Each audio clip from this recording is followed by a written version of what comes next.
Masculinity Debate Part 2. The first part of which was held in May this year by John Barry, tonight's organiser. First of all, say a big hand to John Barry for doing this. Dr. John Barry. What an interesting venue. If we fall asleep, there's a gurney to slide into, or maybe that's a torture device for those who don't perform. Or we seem to have the ability to make crystal meth. On the boil there to keep them on our toes. So it's Christmas. Thank you for sacrificing your Thursday night social time, shopping time to be here. It means a lot. These conversations are important. Christmas. It's a time where surely sexism takes a break. Does it not? No. The patriarchy never sleeps, does it? Santa Claus, the figurehead of hegemonic, heteronormative patriarchy, with his coercively controlled wife, Mrs. Santa, and his army of, what, slaves? Elves? Anyhow, tonight we're here to talk about masculinity at Christmas, and it's an important debate. And there's lots and lots of talk in the media. I'm a journalist, I'm a co-founder of the Men and Boys Coalition. My name's Daubney, and I write a lot about journalism and press. I used to edit loaded magazines, so throw things at any point. I understand the challenges that face young men. I recently launched a report in Parliament called the Harry's Masculinity Report, which is the biggest academic research project into what makes men feel positive about their lives in the modern era, and that was conducted with the lead author, I've already mentioned his name, Dr. John Barry, and we did that in Parliament. Dan Bell helped organise that, Natasha Devon, who's here, and was also on the panel, and it kicked off a huge debate around what it means to be a man in 2017 and beyond. So the media script, on the whole, tends to be, I think, quite negative around masculinity, and that is, masculinity is generally portrayed as toxic or problematic, and men are a problem. If men have problems, they're problems that are usually caused by themselves, and if they aren't, then they have something to do with it. And there tends to be, I believe, a bit of a black hole around the sort of positive conversation around masculinity. So some people suggest, like tonight's debate, is that we can change masculinity. We can change the way that men are by appealing to men and boys to behave differently. If we talk to them and convince them that the way that they are, the way that they exist as men, then we can change that for the better. That will change society. And that, of course, I think carries baggage. Because that will only work, this idea, this concept, will only work if masculinity is something that is learned, and therefore it can be unlearned. Is this just something that we pick up as we are societalised, as we are reared, as we are nurtured and not natured? But surely if biology has an influence on masculinity, then we can no longer change that. We can no more change that by persuasion than we can any other aspect of biology. And that brings us to tonight's motion. The motion tonight is the House believes that masculinity is not simply a social construct, but is also influenced by biology. So it's nature and nurture. We're very lucky tonight to have a panel squeezed behind this implement of torture in front of us, who are a veritable box of Christmas crackers. Let's get the puddings out of the way. We have a panel for and a panel against the motion, 3 on each opposing team. They will talk in turns. First, the motion for will go, and then the motion against. They will talk for 7 minutes each. They'll get a 1-minute warning. They will be uninterrupted, and then we will reconvene. At the end of that, we will go into their closing statements, and then we will have a vote. At the start of tonight, we will also have a vote to see if these people, these experts, these beautiful people can convince any of us to change our minds. Or do we come here already determined to believe our thoughts, or can we be coerced and influenced by their intellectual brilliance? I'll introduce the panel. The panel for the motion. First of all, Dr. Becci Owens, lecturer in psychology at the University of Sunderland. A nice warm welcome.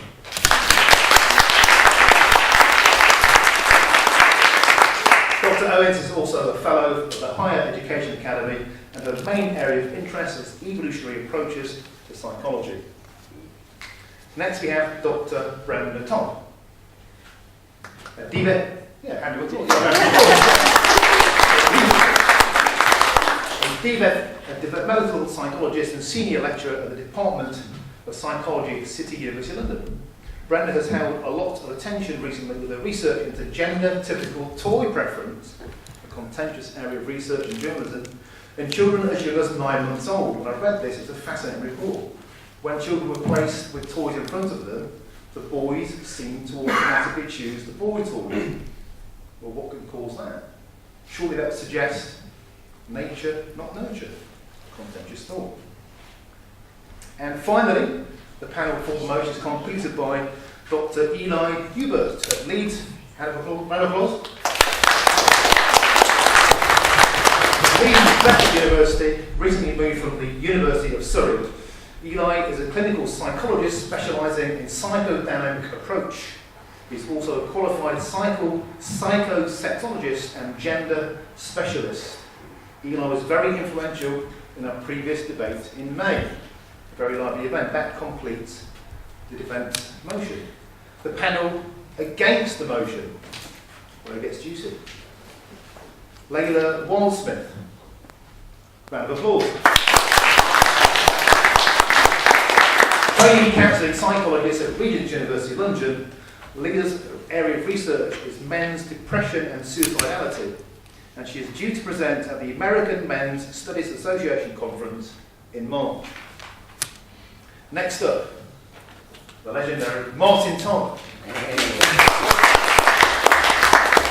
The Chief Executive of the Men's Health Forum in the UK. Martin is not only a city councillor in Winchester and a county councillor in Hampshire, but, no pressure, fellow panellist, but a former contender in the World Debating Championships. One to watch. And finally, but by no means the last turkey in the chop. On the end, a good friend of mine and a fellow co-founder of the Men and Boys Coalition, Dr. Ben Hine.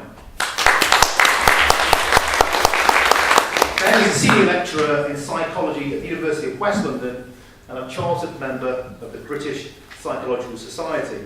He's a strong believer in the negative and restrictive effects that gender can have on young children, particularly young boys, and the adults that they become. Dr. Hine, as I mentioned, is a co-founder of the Men and Boys Coalition.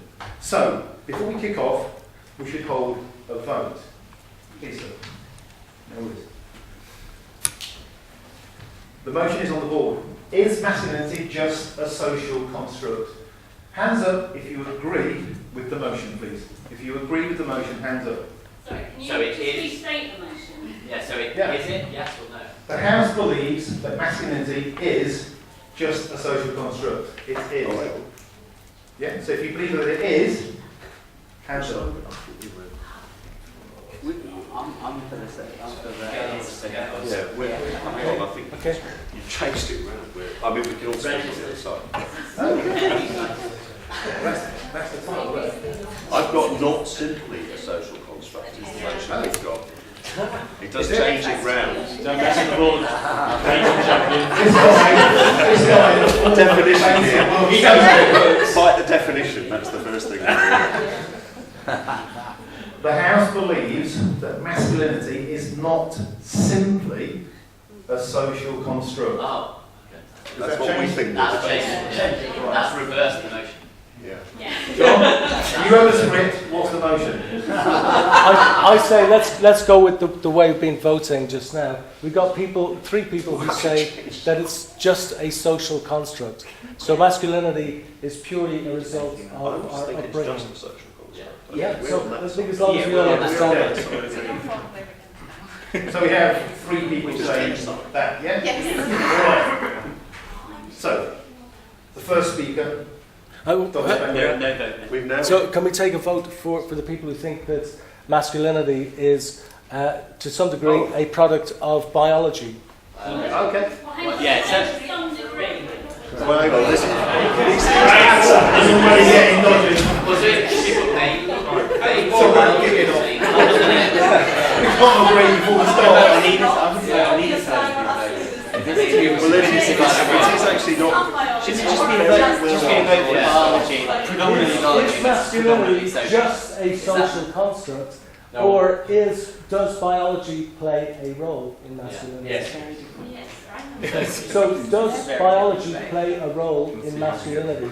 Show of hands. Here we go. Well, does biology play a role? It plays a role. Well, yeah, I agree with that. Yeah. It plays a role. It's some role, but it's not Plays a very bloody role. How are I mean, it's not a social construct you're using your rider, but well, it is actually. But, It's always a sign of a great level. We can't agree what the debate is before we start. Anyhow, 3 people went with it and the rest against. Okay, let's crack on, shall we? Yep. Crack on. Undecided. Who doesn't know? Okay, good. So we've got 2, So we've got 3, 3, we've got 4, 4 of we've got 5. We've got 5 undecideds. Where will those undecided votes go? Keep an eye on those. The What's the first people. secret thing what we're not decided about? So good to have you in the country, Who Glenn. said that? Who said that? In the chair. Is it same? Okay, so the first speaker panel for the motion, please, Dr. Becci Owens. Here we go.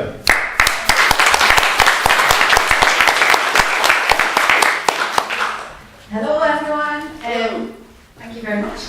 So I'm Becci, I'm an evolutionary psychologist and I'm from the University of Sunderland.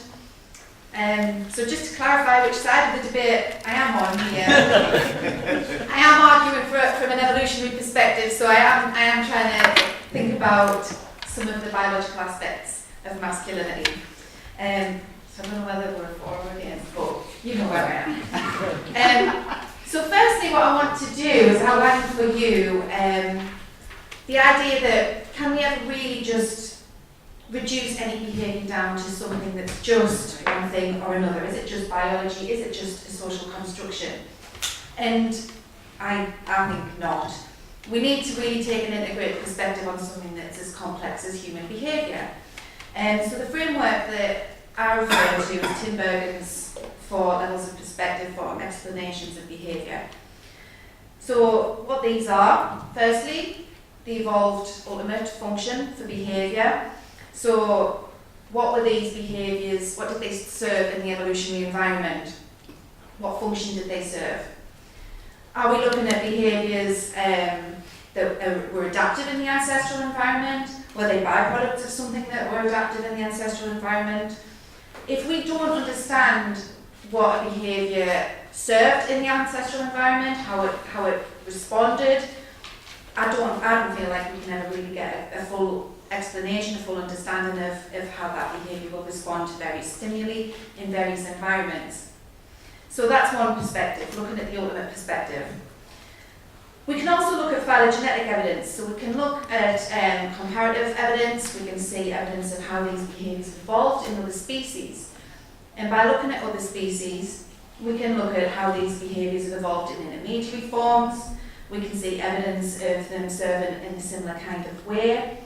We can look at how we can look at similarities and differences when we look at a certain species in their environment, and we can make comparisons about that with our own environment. And then we can also consider how these behaviours have developed in our own lifetime. So things like things that were traditional in your own upbringing, how you were conditioned as a child, positively or negatively, what was acceptable, what was unacceptable in your own history. And then finally we need to consider the mechanism. What is proximate in that environment that's triggered a behaviour? And this is something that's in the external environment, so external triggers, but also internally. So things like our brain, neurotransmitters and hormones, those things that immediately will trigger a behaviour. So what my colleagues and me will be discussing for you today is trying to really kind of paint for you an integrated perspective of what masculinity is. So Dr. Joubert will be looking a bit about biological aspects, testosterone, And Dr. Todd will be looking a little bit about the developmental aspects as well, so hopefully we'll be able to give you a kind of 360-degree perspective on this. So, like I say, I'm an evolutionary psychologist, so I'm going to outline for you the ultimate kind of evolutionary basis for sex differences. If we look at sex as it is assigned at birth, it's something that is quite a contentious topic. But for me, it's something that we can't really ignore, that it's something that exists. Although our environment right now is very different to what we evolved in, we can't ignore our ancestral origins and what behaviours were adapted at that time. So yes, gender is very much shaped by social constructs and culture. Of course it is, but we need to think about those underlying origins as well. So if we think about our evolutionary environment, our current understanding is that ancestral humans lived in small hunter-gatherer tribes. There's one very clear, very stark sex difference that doesn't seem to be debated much, and it's the fact that women are the ones who get pregnant and give birth. So women invest more heavily in offspring than men do, by default at least. But this doesn't just start and stop with gestation. We've got to think about the role of anisotony. So women have a finite number of sex cells that they're born with. They're not replenishable. Once they're gone, they're gone. Once you hit menopause, you can no longer have babies, and that's that. Whereas for men, sex cells are very small. They're very easily replaced. They're easily restocked. They can be wasteful, and that's fine. So men don't really have to invest a great deal in children if they don't want to, whereas women, we have to, essentially. So if we think about the evolutionary perspective of we're unconsciously motivated to propagate our genes into the next generation, women may find this not more difficult, but they're more narrowed in their choice of what they're going to do about this. Men can maybe invest in their offspring, or they can go out and just have more and more and more offspring if they want to. So they've got different choices about how best to do this. So again, we've got women who've got larger sex cells, more costly, they're pregnant, 9 months, they can't have more children in that time, whereas men are. We're looking at maybe 4 years of lactation in the ancestral environment, give or take. Men, they could have been having a lot of babies in that time. So in fitness terms, if we think about evolution in fitness terms, men are benefiting a lot from what women are putting in. So long story short, what women can do, or what men can do, is to compete amongst their peers. They've got to show that they're the strongest. They've got to compete for access to other women. And one role in this is the role of testosterone, which Dr. Joubert will be talking to you about more so. But essentially, the crux of my argument is that men have evolved to have this urge to dominate in any given situation. It will manifest differently cross-culturally, but the underlying biological mechanism is there, and I will leave it for my colleagues to pick up the rest of that for you.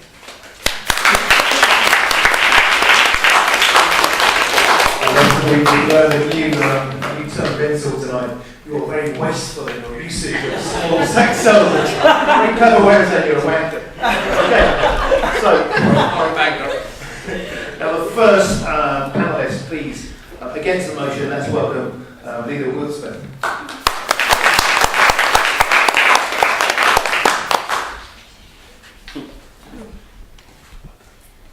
In considering whether or not masculinity is a social construct, it's useful to first distinguish between being masculine and being male. So between gender, masculine, and being male, sex, being male. In most cases, these two terms tend to be conflated such that it's assumed that when you're automatically male, you are subsequently masculine, and that those two things are joined together.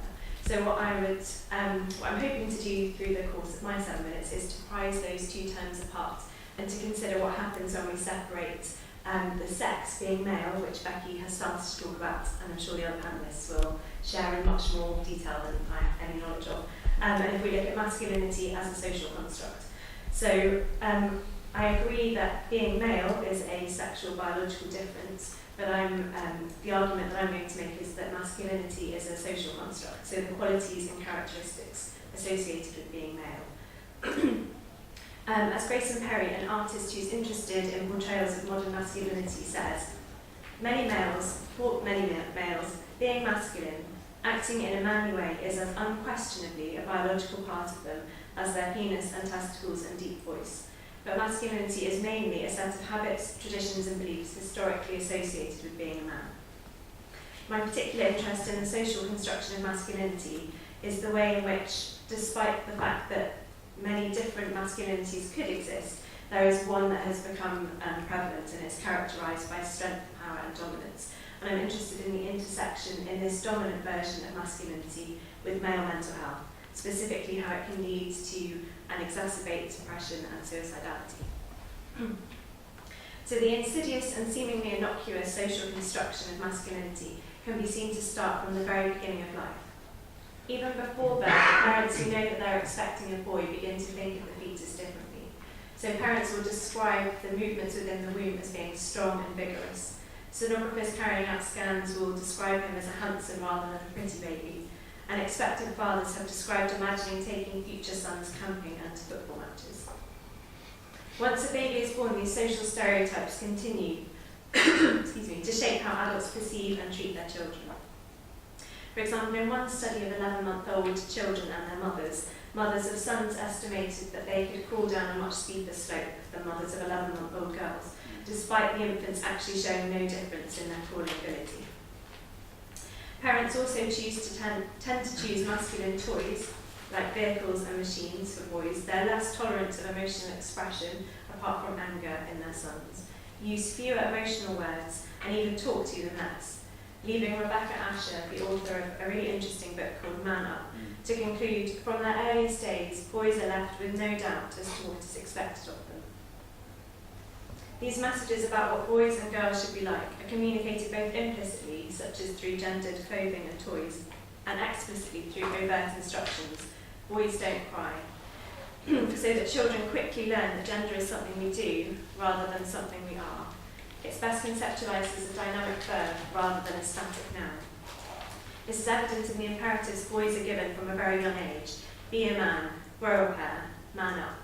If masculinity was inherent and inevitable, boys would not need to be taught how to do it or have their behaviour constantly corrected. The idea of masculinity being something you do was echoed in my own research, which explored men's perceptions of masculinity and counselling. Participants described masculinity as a role that they adopted, sometimes consciously, other times unconsciously, and performed for the benefit of others as much as for themselves. One participant described how most guys want to be perceived as being tough and strong. It was not enough to be tough and strong. These qualities needed to be seen and validated by another, especially another man. Other people therefore confirm or deny our gender identities based on their expectations of our behaviour and to what extent we fulfil these. If masculinity is a performance, the performance needs an audience. What's more, this performance seemed perpetual, with masculinity having to be continuously contested and constructed in each new setting. This is echoed by Dr. Michael Kimmel, a leading researcher in masculinity studies, who says boys censor their own behaviour and monitor that of others because their masculinity is always under scrutiny and liable to be called into question by others. Unfortunately, this ceaseless censoring of self and others in pursuit of this elusive thing called masculinity leads men to repress emotions, deny weaknesses and suppress problems. And not only do the rules of being a man lead to mental health problems such as depression, they also prevent men from seeking help for fear of appearing weak. Instead, men often act out, turning to alcohol, drugs and aggressive behaviour to cope, which is often simply dismissed as typical masculine behaviour. The worst outcome of this relentless pursuit of masculinity is the high rate of male suicide, which stands as the biggest killer of men under 45. Perhaps the real question then is not whether or not masculinity is socially constructed, but why this matters. According to the Men and Boys Coalition, boys and men have worse educational, health and social outcomes than girls and women. Compared to girls, boys are less likely to achieve a C in GCSE English and Maths, they're less likely to go to university and 3 times more likely to be excluded from school. Men are less likely to seek help when distressed, more likely to die prematurely, and more likely to die by suicide than women. Further, men are more likely to be homeless, imprisoned, and both the perpetrators and victims of violent crime than women. To say that masculinity is not socially constructed, but is biologically determined, is to accept these statistics as inevitable. It is to say that to be born a boy is to be born into lower education attainment, poorer social and health outcomes, and ultimately earlier death. But to say that masculinity is a social construct offers the possibility of deconstruction and reconstruction. It means that what constitutes being a man can be taken apart and examined to see what is helpful and what is a hindrance, and it means a healthier, more holistic version of masculinity can be reconstructed, such that these negative stereotypes and statistics need not be perpetuated.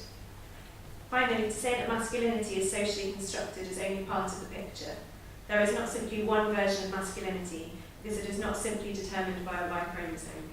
Instead, there are a multiplicity of masculinities, each as different as the men they describe, and the collaborative construction of multiple masculinities provides the possibility for men to express what it means to be a man in a myriad of ways.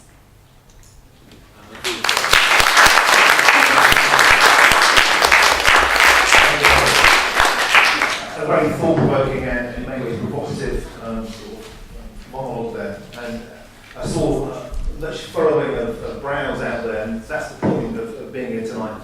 And there will be an opportunity at the end of everybody's talking, a 20-minute Q&A session where we can kind of cross-examine if so desired. That was really well done. Thank you. Really appreciate that. Cheers. Now next up, I'm looking forward to this one. Dr. Brenda Todd. Here we go.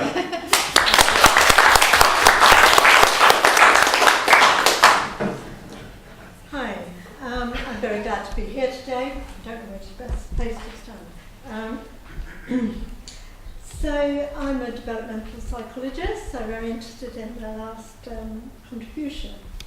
I want to argue for very early, very early differences between male and female, and how the differences in behaviour vary with the levels of hormone inherent in that individual. So we know very early differences that the XY fetus and very young male infant is exposed very early to testosterone. From about 6 weeks of gestation, genes on the Y chromosome cause the development of the testes, resulting in higher levels of androgens, which have the effect of making a very different hormonal environment for the male and the female fetus. So what's interesting about that is that if we measure testosterone levels in amniotic fluid, therefore prior to socialization, although I appreciate that once people know whether they're going to expect a boy or a girl, they'll think differently about that fetus, but the fetus at that point doesn't know about that or isn't influenced by that. So these differences in testosterone levels do predict differences in behaviour, nevertheless. For example, boys with higher levels of testosterone prenatally show greater levels of male type play. That is, they play in larger groups, they play more aggressively, more rough and tumble, and they play with male type toys. So, I'm going to argue that there's virtually no socialization at that point. However, newborns, again, very little socialization, and some differences between boys and girls. So newborn boys are less sensitive to touch than their female counterparts. They look less at faces, but more at mechanical suspended mobiles. They make less eye contact. And the higher their testosterone levels, the lower the levels of eye contact that they make. So, boys experience further surges of testosterone up until about the 5th month postnatally. And so if we look at 6-month-olds, yes, there's been a degree of socialisation at that point, but we see things that probably aren't able to be socialised. For example, at 6 months, boys tend to have a stronger grasp reflex than girls and greater leg strength than girls. They have superior spatial awareness and mental rotation and 3D object skills, those kind of things. So that's at 6-7 months of age. See even more differences after 12 months. Boys are better at throwing and other gross motor skills than girls. They spend more time rough and tumble play, including play fighting. So those are things I would argue that aren't particularly socialised. So I don't think play fighting is something that is encouraged in children.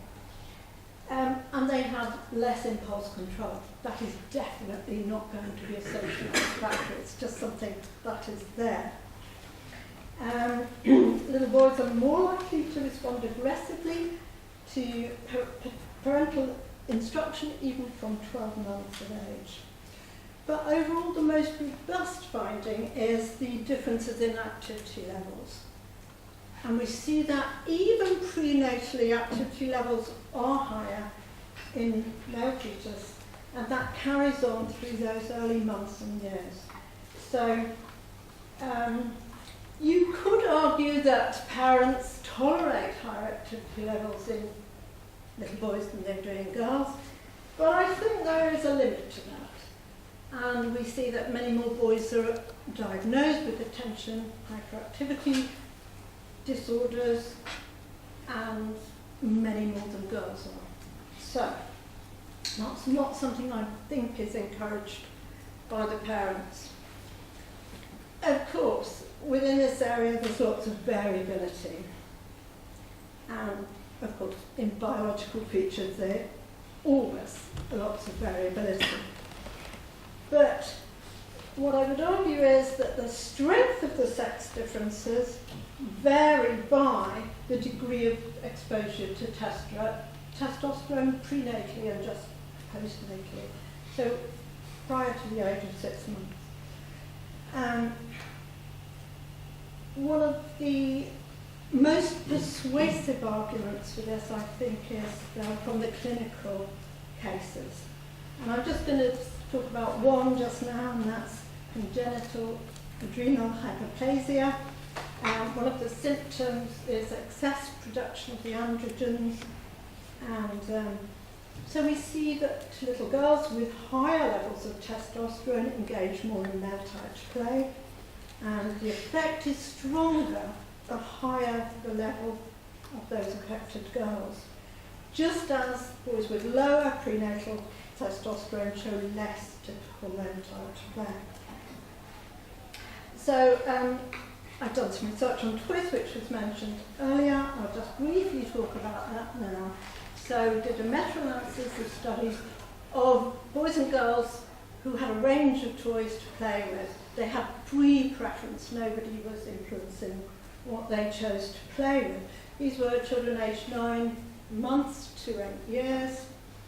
And there was a whole variety of settings in the studies. So the studies varied by historical time, by where they were conducted, the home, the lab, whether parents or other boys and girls were present, the gender, equality index of the countries they were studied in we looked at as well. Overall, we found really strong effects for both boys and girls. They were choosing male-type toys for boys and vice versa for the girls. So it's very difficult to argue then that across all those settings, across all that time, that we would not see that same kind of effect across the board. Okay.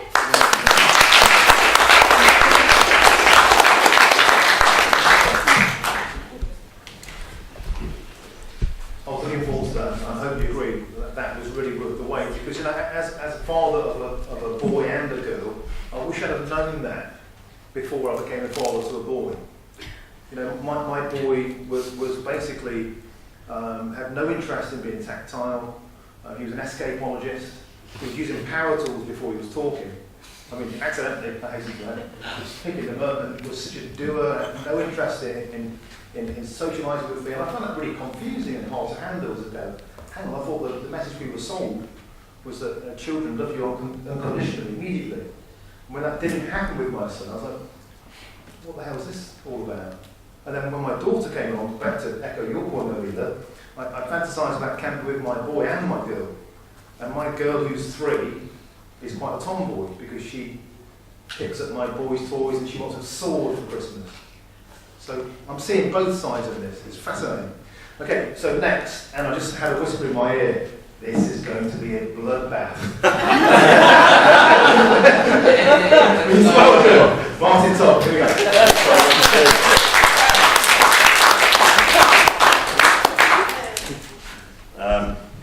I'm not a psychologist, so you'll have to forgive me for that. So let's talk about masculinity as a biological construct. Because if it is biological, there will be some common factors across ages, across cultures, which can't be overridden by culture, which will be true in every culture, every age, every man. Can't be different, because that's what biological determinism seems to suggest. So nobody on our side of the debate would deny for a minute that there is a biological difference amongst newborn babies. Well, of course there is. It's not a surprise. That's not the question we're being asked to answer this evening. The question we're being asked to answer this evening is whether we accept those differences as definite, as unchangeable, as unmodifiable, when the history of culture and social development is all about development and change in how humans interrelate, ever more sophisticated models of interaction and collaboration, new skills, new ways of being, new intellectual capabilities developed over the course of human history. So the question tonight is, are we just animals in terms of how our behaviours work and how we interrelate by gender? Or is culture capable of overriding our animal behaviours and instincts, or even reinforcing it? And indeed, can you name any human behaviour that has never been overridden at some point? Can you find any aspect of humanity, of masculinity or femininity, which some culture somewhere has not tried to do something different with? So let's look at, we had this argument early on about women are biologically determined to unavoidably be earth mothers with a biologically driven imperative to give birth and care for people. Well, I've got news for everybody here. The pill happened, okay? Childcare happened. There are ever increasing numbers of women who are choosing not to have children. 9% of English and Welsh women in 1946 didn't have children, or born in 1946. It's now 17%. Amongst women in Hamburg, biologically, 2 X chromosomes. 32%, age 40, now don't have children. People are making choices. They're deciding not to care, or not to take on that caring role. And they're able to do that. It's heavily policed. I don't know how many people here saw Jurassic World. The entire film was about how women who refused to take on a nurturing role and had a career deserved to be eaten by dinosaurs. So it's brutally reinforced, and I'll come on to that later on, because sometimes it's treated as if masculinity and femininity is something that kind of happens in conversation. That it's just, you know, something that happens, your parents make you do it, and it happens a bit when you talk to people in school. But actually, it's a bit more hardcore than that in terms of the pressures that reinforce certain behaviours.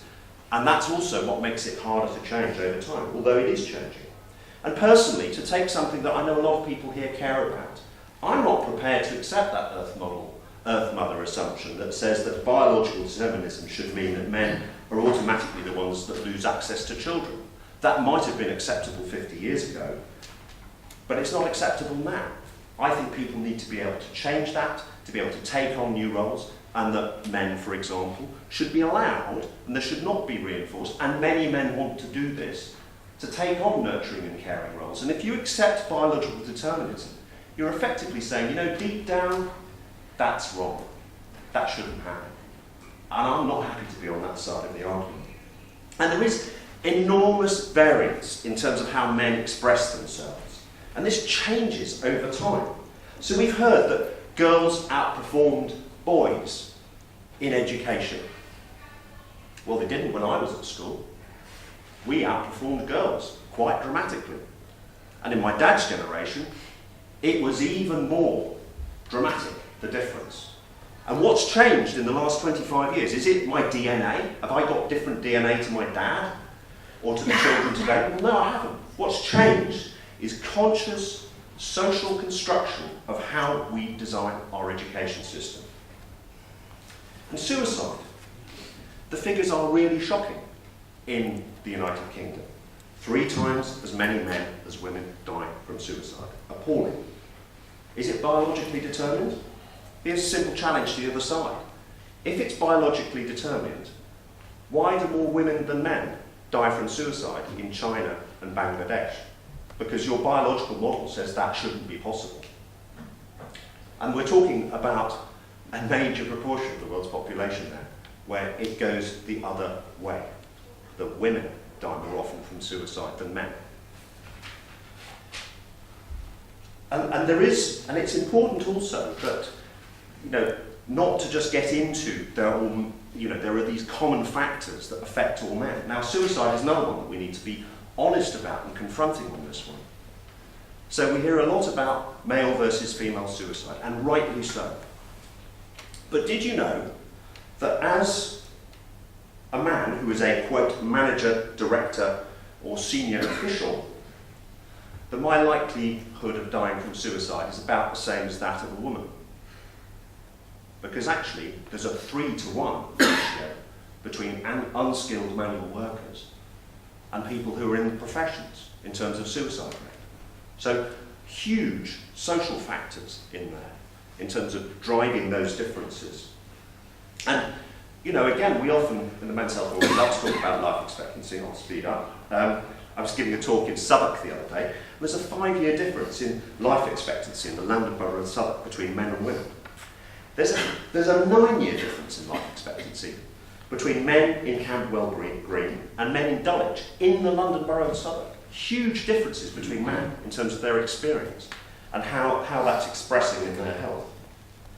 Now, I take the point that this isn't about exhortations to change. Okay, now I'm with Martin in that respect.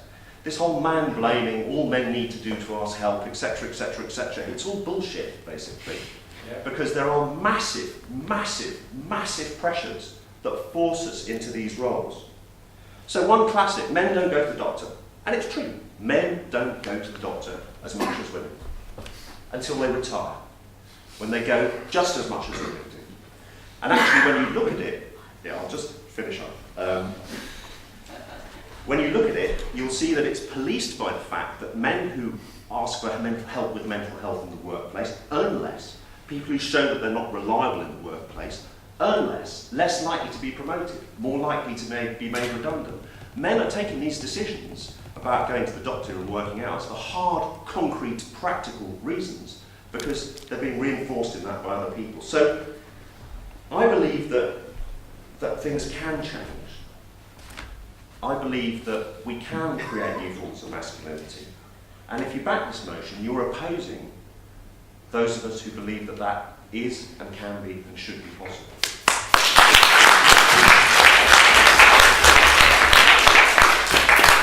Well, there goes any sort of theory about the gender of the talking gene.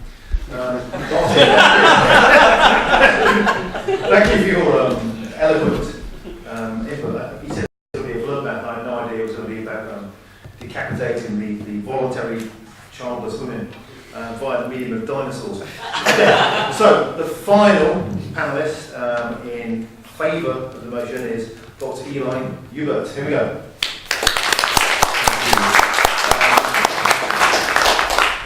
So I won't run over time. In fact, I wonder if I will make it 7 minutes. The other speakers have sort of suggested that I have a lot to say about testosterone. I'll do my best. I think two things that come to mind, well, a few things just to start, is I recently read on Twitter something that says, girls masturbate too, and boys cry as well. And I think it's a very helpful way of understanding that actually there is biological, but there's also social construction. But maybe what we're okay with speaking about and expressing is not always true. Yesterday in the Mail Guardian, if you saw, there was a headline, I saw it on the website, that says, men polish your pecs, women like strong guys. Okay. And I thought that's quite insulting actually, and we would never have that if we just replace some of those words in terms of women polish your boobs, men like pretty girls. That would be quite offensive, but somehow we're okay with going with that for men. And in preparing for this debate, I spoke with some of my colleagues. So the first thing to correct is I'm not at Leeds Beckett University, I was at University of Surrey, but I'm a consultant clinical psychologist at the Leeds Gender Identity Service, and I work with transgender people, hence my interest in testosterone and hormones. And when I spoke with some of my colleagues about the debate yesterday, they said it's a bit of a silly debate, because obviously it's a bit of both, you know, and they said that they feel quite privileged that they have first-hand experience of both sides of this. So I think the first thing to consider is that when we talk about masculinities and the debate like this, we first have to ask ourselves, why are we having this debate?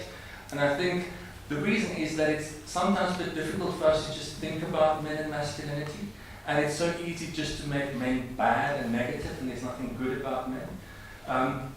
And where does this fit in? And I think there's something linked with the two main theories around how we understand masculinity. The one, the social constructionist theory, which is very pro-feminist and can sit comfortably with the feminist agenda. And then there's the more biological theories, which feels often as anti-feminist, and that it is rather that there's these men's right activists that insist that because I have balls, I'm entitled to X, Y, and Z, and I can do whatever. And so when we argue something that's slightly biological, it feels often that we're going anti-feminist. And I don't think that is quite as simple as that. You know, I think it's a lot more complex than that. And also the thing around social constructionism is that there's the implication that we can unconstruct and reconstruct and make over. And then I'm left with the question, and who decides? What should be the end result? You know? Yeah. So that's the introduction. Now I'm going to read to you because I haven't prepared all of I'll say. I think a pejorative view of anything is not particularly helpful. I think it would be naive of me to propose that masculinity is not at least partly socially constructed, but equally it would be entirely naive to suggest that there's no biological factors to this. So the fundamental biological factor, as some of the other people have spoken, around masculinity specifically is testosterone. And in the work that I do, testosterone is not only to those people who have an XY chromosomal makeup. So it is really the hormone specifically, regardless of where it's produced. This hormone, of course, is not exclusively produced for men, although it is produced in much larger quantity, so therefore the effect of it is much more powerful. Women also produce testosterone, and indeed, in my work as a sexologist, women who have low libido are often treated with low levels of testosterone. And that's not low libido that is problematic for their male partners. It's low libido that's problematic for her herself. And she's treated then with testosterone in low quantities to increase her libido. So it's very clear that testosterone is implicated in sex drive.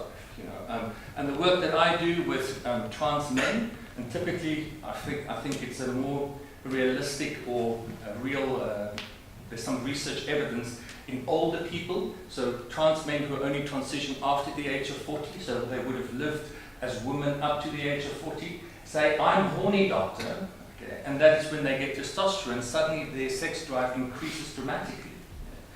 And then we have the trans women, and what happens with them is they first get androgen blockers, which means that testosterone is basically blocked, And even before they get estrogen supplements, they talk about a lower interest in sex, having erectile dysfunction, but it's okay, I don't really mind. So there's a biological thing around sex, and we can then think, well, why is that? And I think, as my colleague on the evolution sort of suggested, it makes sense for men to want to have sex in order to compete with each other, show my skill set, and be the best one to help with the procreation of the species. Sorry, I've lost my place. Okay, yeah, this is the thing. Anybody heard of the Coolidge effect ever? It goes to testosterone. Interesting.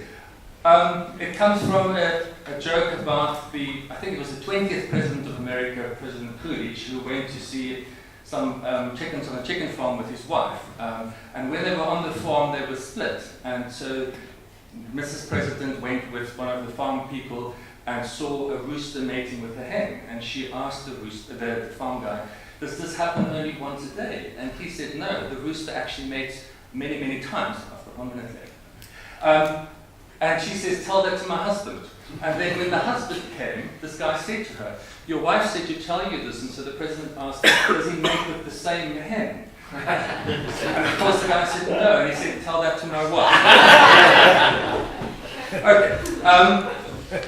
I'll just summarize this. I have little time. I think the one really serious problematic thing that we have with testosterone is that testosterone makes us angry, makes men aggressive and angry. But what we fail to see is how we also use that anger to our benefit.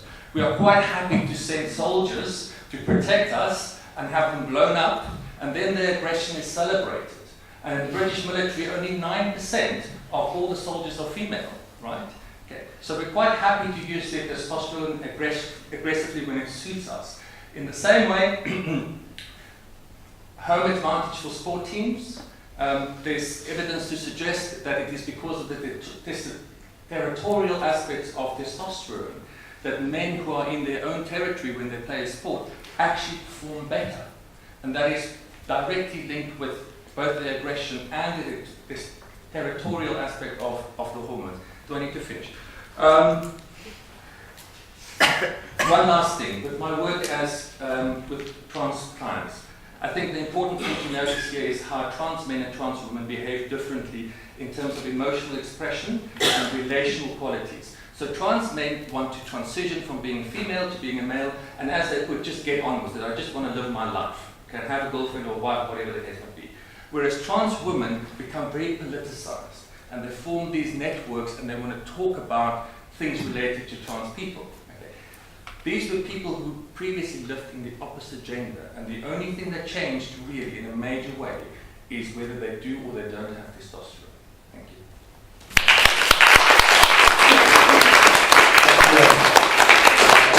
Fascinating, and I would agree that a nuanced dialogue around testosterone, which is just really great to hear that it's not always the root of all evil and does have some use after all. Okay. So this brings us to the final of our sensational 6 panelists. The final show on tonight's reel is Dr. Ben Hine. Please big hand, Dr. Ben Hine. First thing to say is, don't those footballers just get a louder cheer when they score a goal? That would be my thing. The first thing I just wanted to say is everything I was going to say has already been said. That's the first thing to say. And the second thing is, I think everybody's already acknowledged that we're kind of debating a false dichotomy in terms of biology versus social constructions. I think everyone's kind of agreed that that's a bit ridiculous. So that's my first thing to say, is that obviously it's pretty unreasonable for anybody to come along and say it's pure biology, a purely social construct.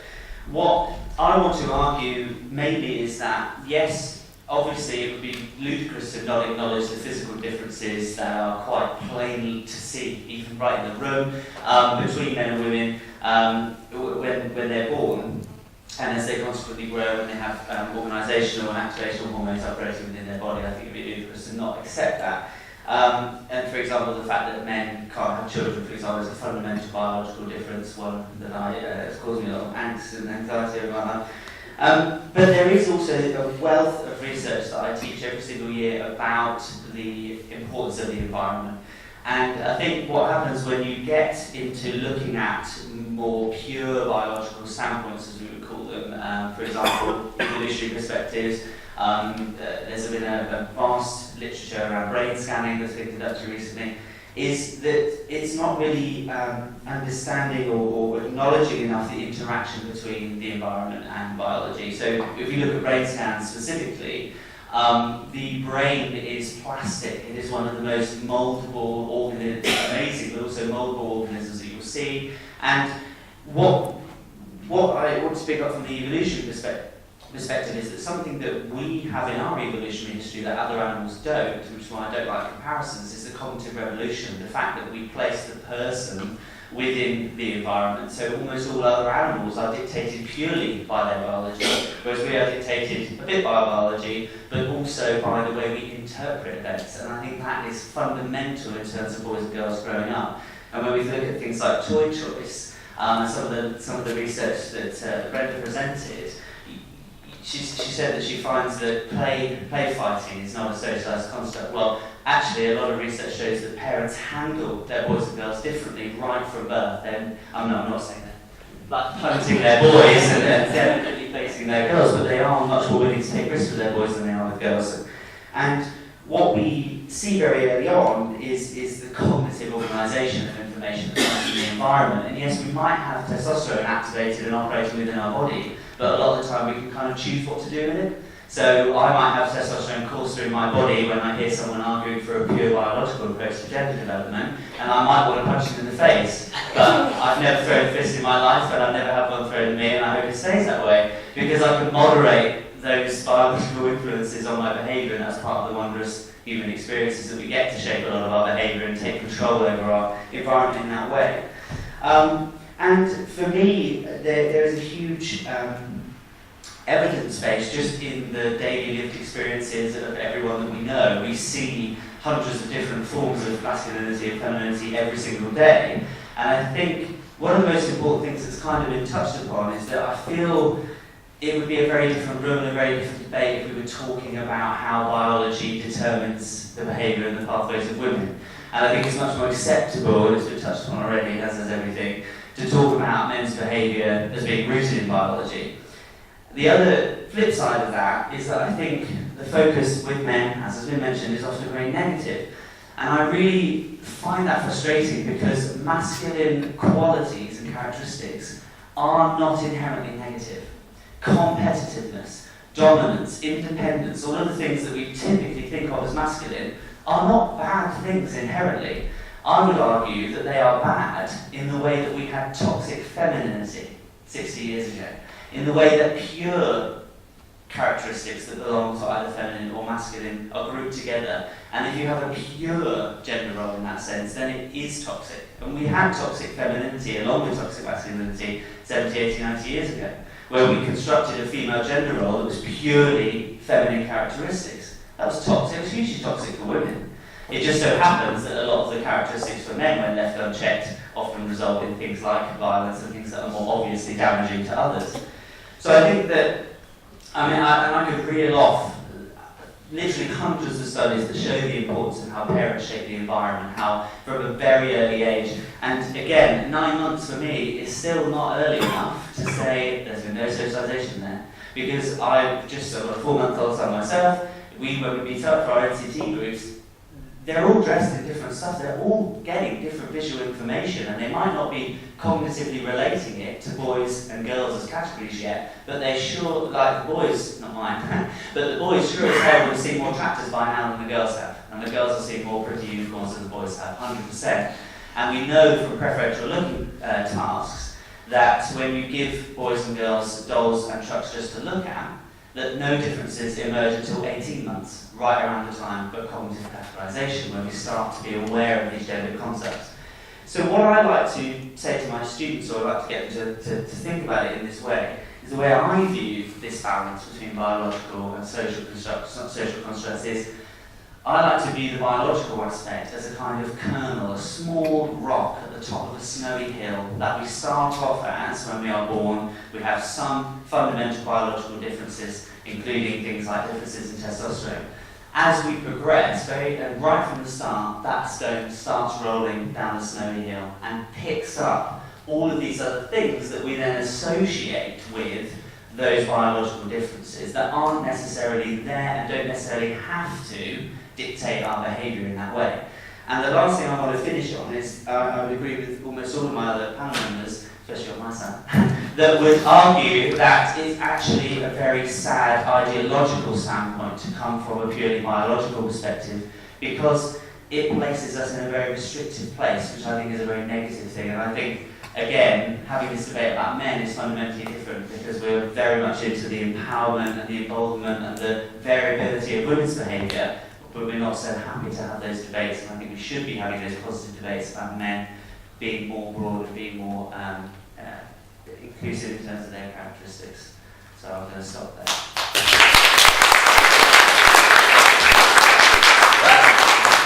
Okay, so thank you to all our panelists. That concludes panelists' opening statement. So the way we're going to work now, we're going to have a quick 5-minute break, kind of catch your breath, and we're going to return, and each of them is going to get a 4-minute closing statement to kind of make that final case, at which point we will open them to the floor for a 20-minute session of question and answers, and then the big debate, the big vote to see how we change, if at all, tonight's voting. So a quick 5-minute break, and then we'll come back. So thank you. Cheers.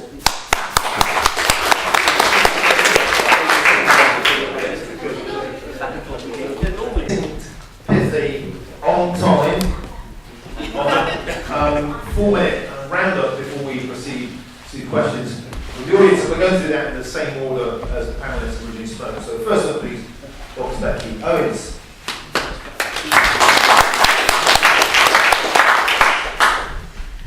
So what I'd like to do is just to address my perspective here is nothing is biologically determined. What I'm trying to argue for, which I thought I was clear about at the beginning, but I was a little bit, I got off track, I did. The need to take an integrated perspective, and I think we do need to acknowledge our roots. Some of those structures, hormones, etc., are very present still in us today. What's changed is our environment. That is what's changed. And to look at masculinity and how it's treated, how it's accepted or not accepted, needs to be looked at from an integrated perspective. And I agree with everybody here that we need to think about how masculinity is addressed, what we allow men to do, or what we don't allow men to do, what's acceptable, what's not acceptable, inherent sexism. But it's not just for men, it is very much the case for women as well. But we cannot just say that something is socially constructed. We can't. We need to think about the biological aspects. We need to think about the developmental aspects as well. We can look at evidence in cross-cultural evidence and in other species and things like that as well. And we can draw some kind of evidence from that. But we very much need to take an integrated perspective, and that's really all I need to say. The next one from Leila, Wildsmith. Here we go. I think it's probably clear that we're all more or less arguing the same thing. Just say ditto and sit down. But I think the very fact that we're here this evening, that we're not watching whatever's on TV or doing last-minute Christmas shopping, that we're here discussing, debating, questioning masculinity is significant, and it's really important. It suggests that there are different issues and different elements, and that it's not as simple as saying it is entirely biologically or socially constructed. But I do think, as I said earlier, that this process of questioning and deconstructing, if it is a social construct, is really valuable, because it does afford the opportunity for us to bring these questions to the fore and to consider if what we call masculinity, by which I mean like the general stereotyped assumption of being a man, if that's actually working for men. Academics have kind of been debating it for years, but it's really interesting that obviously we're here this evening, but also there's been quite a lot currently in popular culture. So lots of comedians and artists have started to write and question and talk about masculinity.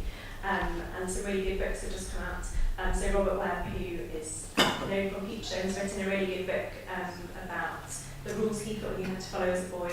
Grace and Perry I mentioned earlier, and a broadcaster and journalist called Chris Hemmings has just released a really interesting book as well. So if you are interested, I would recommend those.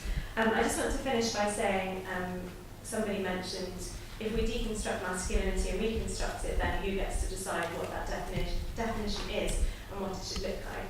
I'm certainly not standing here that I am the person who should define what masculinity is. In my research, when I set out to look at perceptions of masculinity in counselling, one of the things that surprised me the most was that men described masculinity as a social construct. Prior to that, I would have been far more of the mind that it was just something biologically determined.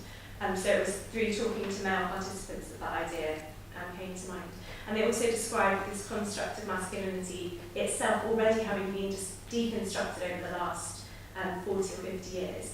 So they could describe kind of stereotypical archetypal masculinity really confidently, but when it came to defining or relating that definition to themselves, they felt quite unsure. So that's where my interest in what it could look like for us to deconstruct and reconstruct masculinity has come from. I just want to finish with one quote from one of my participants who said, masculinity should be defined from what men are like. Men should not define themselves from a view of what masculinity is.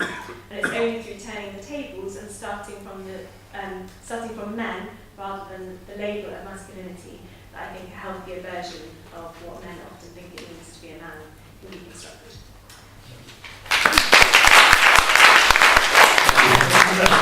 All the texts that have come out this year, the books you mentioned, Grace and Perry, Chris Hemmings, and Robert Webb all sort of focus on masculinity as a problem, or the way that men are viewed as an issue. Maybe there's room, perhaps, for a more positive text around masculinity. Maybe I should write that. Anyway, the next person that got to write this.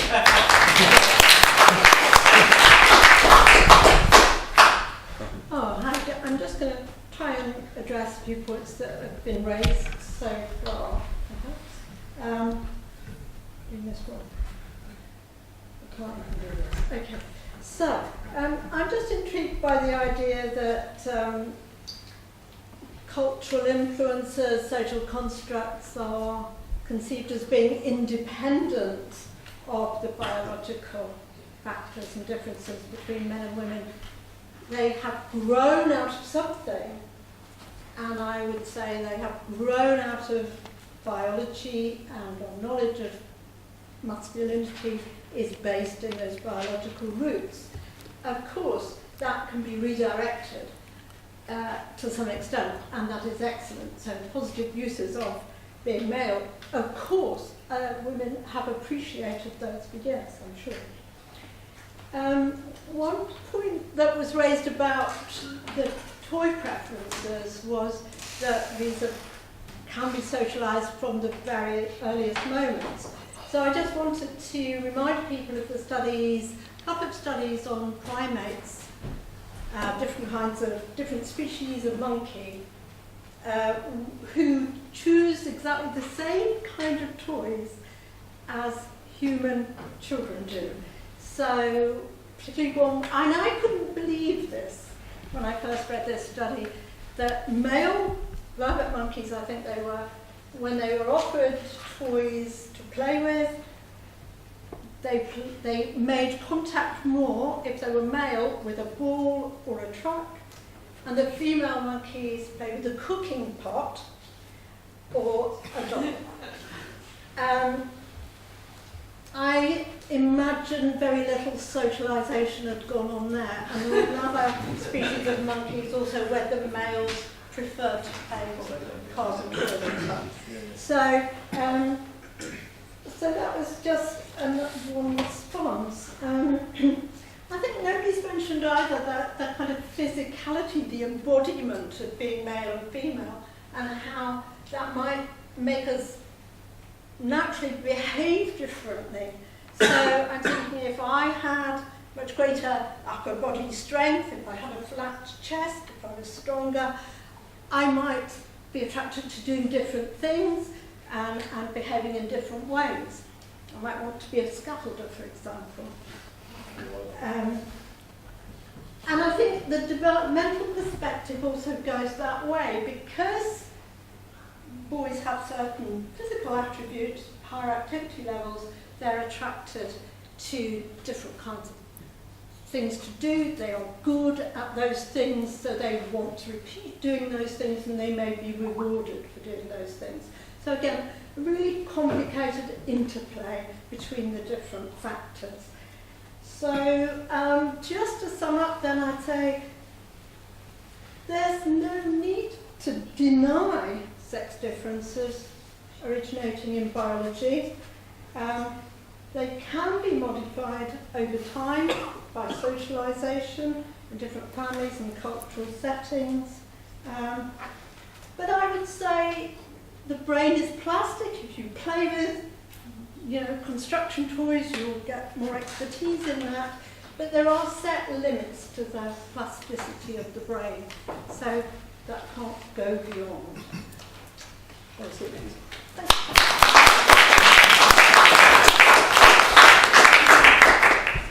Thank you, Brenda. It takes a special and very erudite academic to make me feel almost good about being no better than the monkey. So thanks for that. Okay, finally, up front, next, Martin Todd. Here we go. Thank you very much. I want to just restate something that Ben said earlier, which is if the start point, the kernel, is biological, I would say the end point is overwhelmingly socially determined. There are enormous environmental, social, economic and cultural pressures that reinforce and police gender roles, but also restrain them, change them, develop new ones. So this isn't just about dinosaur movies, it's not just about conversations, it's about the way we structure work, our economy, our culture. There are enormous pressures that are forcing us in particular roles. So this comes back to the whole man-blaming thing. It's really hard to change. It takes a level of bravery for men and for women to be the first ones that strike out and take different roles in a society. But it is possible, and it has happened. People who transgress, they don't just face disapproval, they face real-world consequences. But I can't think of any aspect of masculinity that some culture somewhere has not explored, changed, or reinvented. So in the end, I would say you've got fatalists on one side of the debate and the optimists on the other. As Ben said, we have cognition. We are not servants of our biology. Are we animals? Or is culture and intellect capable of overriding our animal behaviours and instincts? So maybe monkeys do pick different toys by gender, but they don't spend their evenings debating masculinity.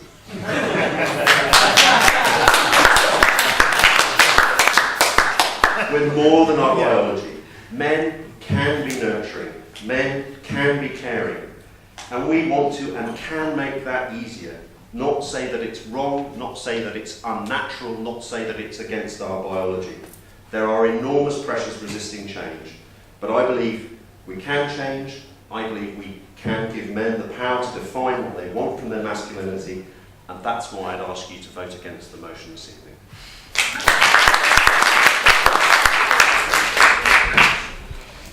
A rousing input. Okay, and now we're over to Dr. Eli Joubert. Thank you. The first thing is to the previous speakers who said that what's different about us is that we are animals in context.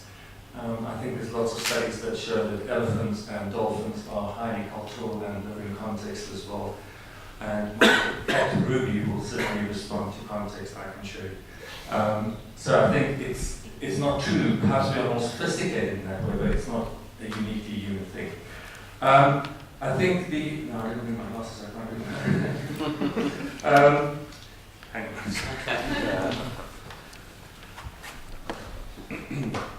You don't get any extra time. The other thing that I was thinking around this biological and the social constructional sort of aspects of masculinity is, I'm reminded of something that I read, I can't remember where it was, and this was about an American Marine, a very hyper-masculine man, who had a little boy who wanted to be a princess and would have these little dresses and fairy ones. And his father allowed him this. And the father wrote this really interesting article saying that because I am hyper-masculine, I can protect myself to be whoever he wants to be. And if he wants to be a princess, then he can be a princess, and that's okay with me. And I think, so the point is not whether we are socially constructed or not. I think what happens is that masculinity allows for a very narrow range of expression of who we are, the construct of masculinity, whereas male, who we are biologically, I agree with you, men do care. We are very caring people. We can be very loving and kind. But certain constructs around masculinity doesn't allow for that. So what we need to do is we need to allow men to have a broader expression of their masculinity rather than necessarily wanting to change it. You know, why should I not stand here in a dress and have a beard if I wish to do that? And the last thing that I wanted to say was, I think Izzard had as something of value when he describes himself as a male lesbian. The final closing statement tonight's debate will be from Dr. Ben Hine before we open the floor to questions. Doctor.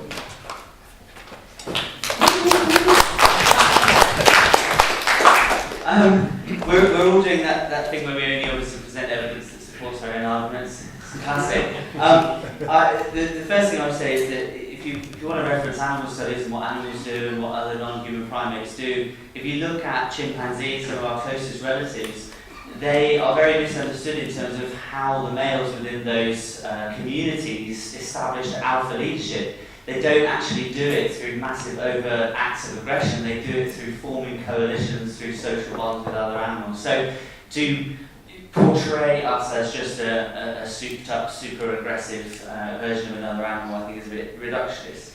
The other thing to just say is that I'm actually quite fond of the evolutionary approach. I quite like how the I know, right? Who would have thought? But I'm quite fond of it in terms of thinking that I agree that the pressures that we used to be under may have shaped some of the characteristics that form the kernel that I talked about, the tiny rock that I talked about earlier on, and that is what social role theory reality is mainly based on, is the fact that our social roles today are constructed around those original prehistoric window roles. But we don't live in that world anymore. We live in a world of unprecedented choice for us as a species. Now, whether that is choice about how we fight disease, all of these things are about choice, overriding and playing with the things that we thought were determined previously.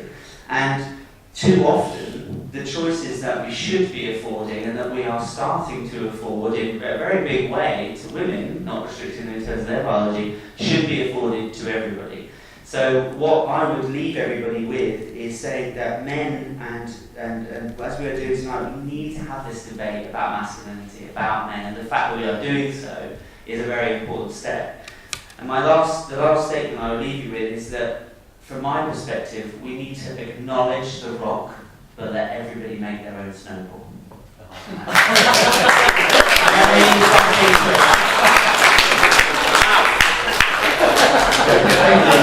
Thank you to all the panel. That concludes the conversation. How do you top that? So you can't. Okay, so now we're going to open to the floor, so it's time for questions. Anything there? Sorry? You got anything? Question? Yeah. Yeah, sure. I want to start with Glenn if I could, because he's come the furthest to tonight's debate. He's come from Australia to be here tonight, so I think he deserves to go first. Glenn, I think my wife, my mum, my dad and my daughter would probably argue that I came for slightly different reasons. It's nice to be here anyway. I want to make a point about I want to challenge the idea that male suicide is created by masculinity, which is socially constructed. I think there's that says off psycho. I think there is an hypocrisy in the social construction argument, which is this. The social construction argument seems to say that masculinity and femininity is socially constructed because we treat men and women differently, but then we treat men's issues, the same people then treat men's issues and women's issues very differently. You stand up and you argue that male suicide is created by, because men commit suicide more, therefore male suicide is created by masculinity. But women are more likely to be diagnosed with depression, and women are more likely to be found to be suicidal. No one argues that is caused by femininity. There's a real hypocrisy there. I want to make the case that male suicide is socially constructed. That's why it's different in different societies. There are social factors that make it more likely that men will end up on the path to suicide, but the masculinity is not the cause of male suicide. And I can point to a piece of research in Australia, longitudinal research, which looked at 11 different factors of masculinity and found that only one of those 11 factors was linked to increased suicidality in men. And that wasn't power or dominance or strength or violence towards women or any other of those masculine characteristics. It was simply self-reliance. 1 out of 11 was slightly linked to greater suicidality. So my question is, aren't the social constructionists a bunch of hypocrites? Merry Christmas.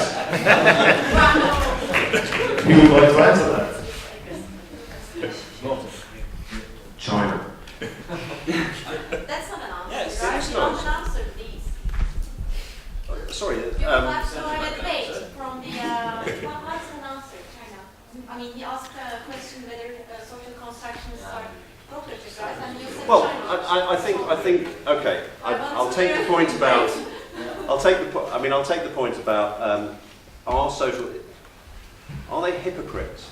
I have a lot of sympathy that we've ended up with massively gendered definitions of male and female mental ill health. You know, we criminalise male mental ill health, and we're more sympathetic. We have better structures. We're better able to we medicalise female mental ill health. So I don't disagree with that. But when you start looking into the scales that are used and the way the entire thing is set up, where you come out is that it is a massive social construct. The rules of the game, the questions that are asked, the points you get for answering particular questions that say whether you're depressed, are skewed towards a particular model, a particular expression, socially acceptable expressions of masculinity and femininity. So I'd agree, you know, I would say that needs to change over time, but I'd also think it is within our power to change. We can get better at recognising the signs of male distress, which are not always the same as the signs of female distress. I would say often because of the way people are socialised into expressing themselves. And we can design systems that don't mean that men end up on the kind of prison, homelessness, whatever cycle that can happen. And is very heavily associated with suicide. So I think it's in our hands. I'm not prepared to go, well, there's some biological factor sitting behind this, we must all be fatalists, we must take the system as it is and not change it. Yes, it quite possibly is. A system that needs to change, but I don't think those of us on this side of the argument are arguing that we accept it in its current definition, that we accepted it under its current rules. Indeed, we're the ones who are saying society can change it, should change it, and that we can change the way that society works, government works, and that expectations are placed upon men so that we can actually move towards lower suicide rates for men and for women as well. I just wanted to add to that. I absolutely agree with you that we as a society have an obligation to change certain things. However, I think it's not particularly fashionable to change things in favour of men, particularly men's mental health. 81% of all psychologists practicing in the NHS are female. On any clinical doctoral course in this country, if you have more than 2 men in a cohort of 30, you are lucky. Okay. In the STEM sciences and in so many other professions, so much is done, and people are working so hard to welcome women into engineering and architecture and flying planes and doing all sorts of things as they should do. But no one says we need to do something to get more men to become psychologists. When I try to do that, and teachers and nurses and every other profession, there's no corresponding. Fostering an attitude that it's cool to care, and we should encourage men to foster and help. Great. You're allowed to. Great. Biology. Next question. Yes. Stop it being possible. Yes, so by the way, thank you for going further than saying China. Now I understand. Choice. China. Join us. Oh, sorry.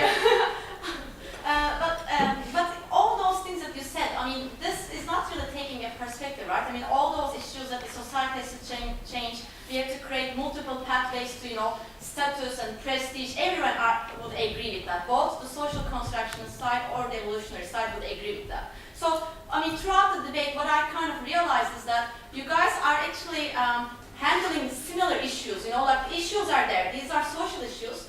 But the perspectives that we look at into those are, you know, in this polarized way. On the one hand, the social constructionism that, I mean, quite naively really ignores, you know, nature and biology. And also, biology is never a deterministic thing. I mean, when we talk about biology, it's both culture and genes. I mean, this is how, you know, biology, people, everything, cells have always evolved in a certain environment. So I think there are some misconceptions about evolutionary approach here to gender, you know, masculinity. Evolutionary approach would never say that, you know, hormones cannot change. I mean, we have lots of evidence that hormones can change if you put people into certain situations, an aggressive situation, you know, an aggressive country context. You would find people who already has this, you know, the rock, the rock that you said, that the psychological mechanism has evolved, right? And it will respond in the certain context with self-protection, right? And if it can be about with bias sometimes, right? If you want to protect your wife or children, whatever. So, I mean, what I wanted to say is that I think we have to kind of really, if you want progress in society, and this really relates to a lot of gender issues, not just masculinity. That's one of the serious issues we have because men are really underrepresented, you know, schools and whatever. We really have to get over with our misconceptions of what nature is and what evolutionary psychology is, and really. I think we should really not be so naive about that certain things are just social constructs. Well, I think I'll be clear for I think everybody on the panel. I think it's very, very explicitly said that none of us are coming from a pure perspective on either way. I think all of us. See certain pure perspectives. So you've had your long say, so I'll have mine. So basically, everybody on the panel has been very clear that we're not from a pure perspective. I think it's just what we're arguing is where you would proportion the amount that is allocated to social construction and genetics. And I think you're quite right, a lot of people do understand evolutionary perspectives, but from a slightly different point that you're coming from, is that the evolution that many people kind of have in their minds and their conceptions occurs over millions of years of selection, natural selection, and genetic mutations. And the amount of change that Homo sapiens as a species has undergone in the last 70 and then 10,000 years outstrips any kind of biological evolutionary process that you could possibly fathom. So that is where I would come from a social constructionist point of view, and say that whilst there have been millions of years of that biological, slow evolutionary process that may have placed men and women in those different roles, the exponential level of change and of choice that we have gathered since the cognitive revolution, which was a key turning point within our history, has allowed us to play above and beyond biology in a way that no other species really has matched.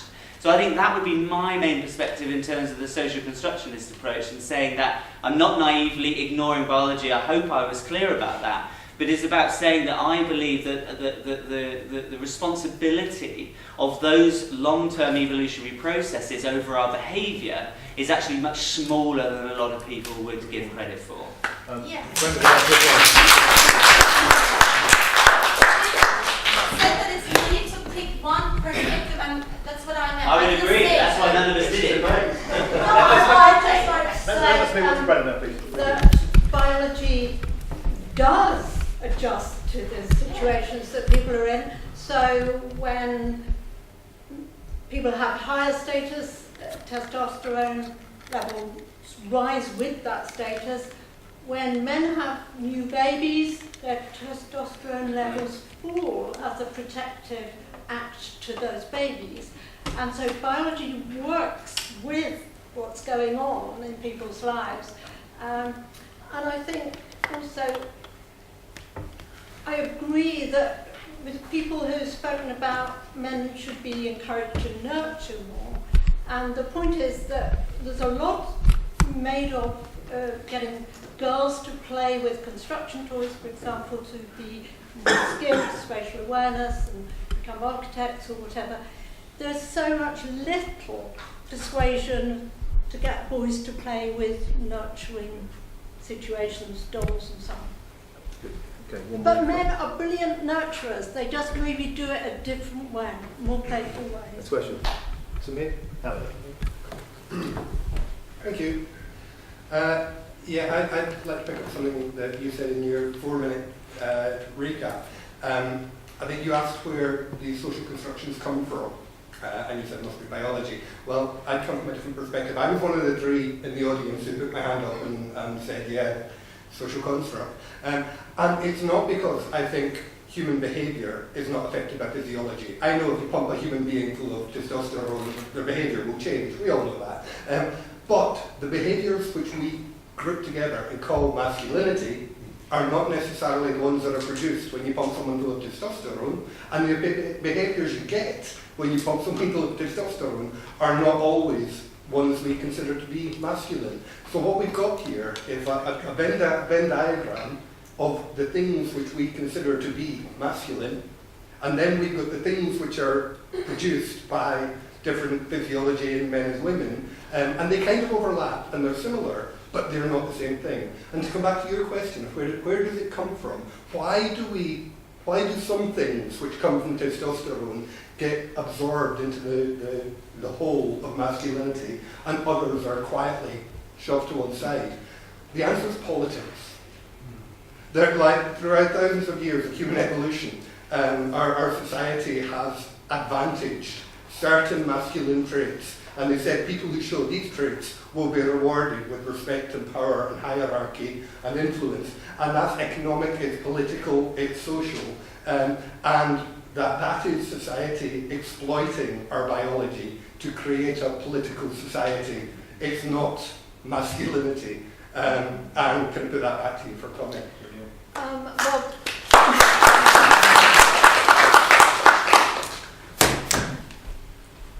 I would pretty much agree with what you said, but I would say so long as you're acknowledging that overlap, that these ideas originated someplace in biology, and they are used, of course, for political purposes in the home, in society, globally, and I would agree.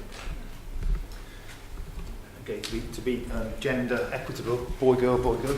Hi, I just yell if you want. Thank you very much. Is this working? I work in the sex industry, so I'm used to having small, delicate objects in my mouth. Which is part of what informed me coming here. I've campaigned for evidence-based policy on the sex industry, which is an environment in which masculinity is very much constructed as damaging and dangerous and destructive in almost every way. And I'm not a scientist, but I'm very much on the socially constructed point of view of masculinity, partly from my experience of selling sex, in that I've seen probably about 4,000 to 5,000 men, both literally and figuratively naked, and it seems to me that there's a range of human behaviours rather than men's behaviours, particularly. And so I suppose, I forgot the question part of it. I suppose one of the things I wanted to ask very strongly was that the debates that we have here tonight are conducted in a way that's about light, not heat. As I said, occupying an environment that is very much about heat rather than light, and that is often very hostile to having nuanced and detailed debates. And the point around, the gentleman there from Australia was saying, well, nobody attributes feminine depression to characteristics around femininity. And actually that's one of the things that in terms of feminist arguments, it is. People, there is a really strong political movement saying one of the things that affects women's mental health are constructions of femininity. Absolutely. In the same way that the gentleman who works with trans people was talking about the politicisation of trans women, that's because they're entering into an environment where their right to describe their gender is treated with tremendous hostility. And I think that's what politicises them, not the sudden absence of testosterone. And I know in the short time we had available, there wasn't necessarily time to cover that. So that for me is why the whole idea of social constructs is overwhelmingly what influences our behaviour and also influences our perception of other people's behaviour. Thank you. Next question. let's move on. So we go to you, sir. Hello. Is that okay? So yeah, I wanted to, I think something that really struck me was when you said who gets to decide how masculinity is kind of reconstructed, and I can touch on that and just get a comment back. So I suppose what I spend a lot of my time thinking about now is, if we're going to talk about male suicide and the kind of the harmful elements of the socially constructed masculine, so suicide, not asking for help from doctors, etc. So we're going to talk about socially deconstructing these harmful elements. So this, I don't mean to be offensive or anything, but can we also, do you think there's also room in the conversation? So we talk about these harmful elements of masculinity. Can we talk about the harmful elements of femininity, possibly? So can we talk about female privileges that might possibly exist? So, and possibly even female malevolence, what I would probably call the female, I know Jung is a bit out of fashion, but I would probably talk about the Jungian shadow and how that manifests in the feminine. So false accusations, lack of accountability, lower sentences for the same crimes, the empathy gap and the accountability gap. Can we talk about that? There's room in the conversation for those things. I'll just start.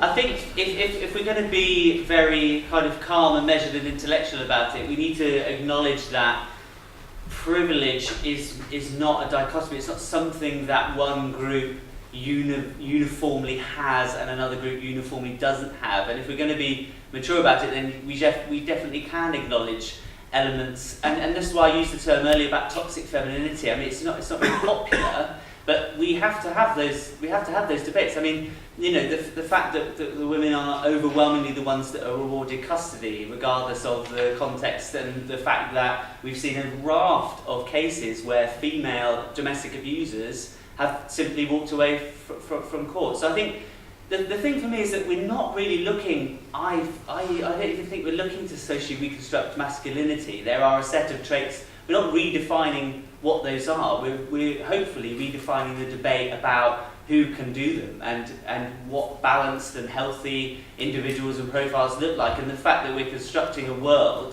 What I would want to re-socially construct is the world in which we grow up in terms of the choice available, in terms of those characteristics, rather than try to redefine the characteristics themselves, because we haven't redefined elements of femininity.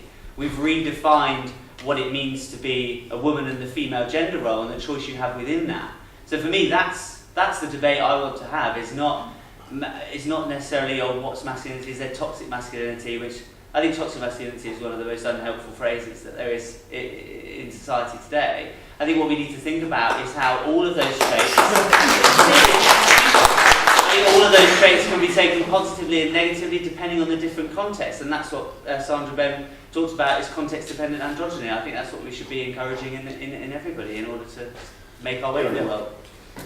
Just two comments then. I agree with you, although I think that it is not, again, very fashionable, and we don't feel particularly comfortable with seeing men as victims of any kind. Women can become empowered and can become powerful people, but men cannot be weak and vulnerable. We don't like that. No. And I think we need to allow that. And then the other, the gentleman's question around who should determine if we're going to reconstruct. As a psychologist, for me, it's not important what the answer is as much as it is that we keep on asking the question. Because in a sort of reconstruction, for a social constructionist viewpoint, there is a slightly unconscious fantasy of we're going to fix the problem. But we don't actually look at what that fantasy is. And so we constantly have to just interrogate that by asking the question rather than necessarily having a fixed answer. And as long as it's not Owen Jones or Marina Harden deciding how I'm reconstructed, that's all right. No one can tell you who you are. You remember that? It's going to take generations. Why not? We've got time. Hello. I wanted to thank you all. I thought this was a brilliant debate. I've really enjoyed it. I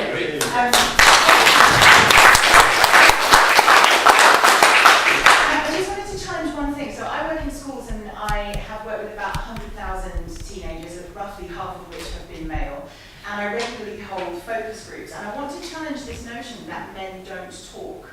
Because actually the young men that I've worked with have been really irritated by this idea that they don't communicate. And the feedback that I'm getting from them is that they do want to talk about their feelings, but they're not using language or doing it in environments where it's being recognised. So I wonder whether we ought to consider, as well as perhaps changing our notions around masculinity, whether the environment needs to change so that we can hear what men are saying.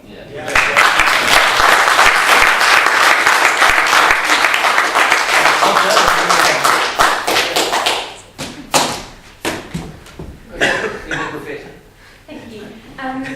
Yeah, I think what you said is really important and really valuable. I used to be an English teacher as well, so I'm kind of familiar with also working with lots of teenage boys and kind of recognise what you're saying, that often they are very willing and kind of wanting to express themselves, but we don't recognise it in all sorts of ways, in the way that they're communicating.